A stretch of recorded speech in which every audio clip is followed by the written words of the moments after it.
kumekuwa na shida kubwa ya ajira. Soko la ajira katika nchi yetu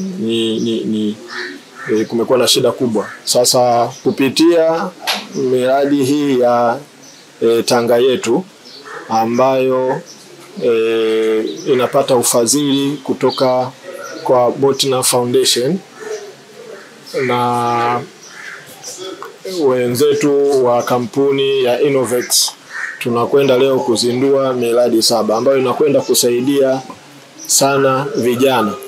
Awamu hii imekuja na sehemu ya nyongeza ambayo ni kuongeza ushiriki wa vijana wa marika yote au makundi yote, kwa maana ya wasichana na vijana wa kiume kushiriki katika kujitambua, lakini kujiletea maendeleo kupitia fursa mbalimbali ambazo zinawekwa ama na serikali na wadau wengine, pamoja na hii programu ya Tanga Yetu.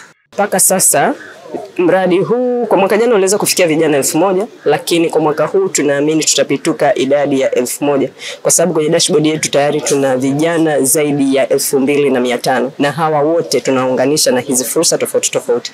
Mradi huu Tanga itafaidika pakubwa kuona ya kuwa kwanza ukatili utapungua.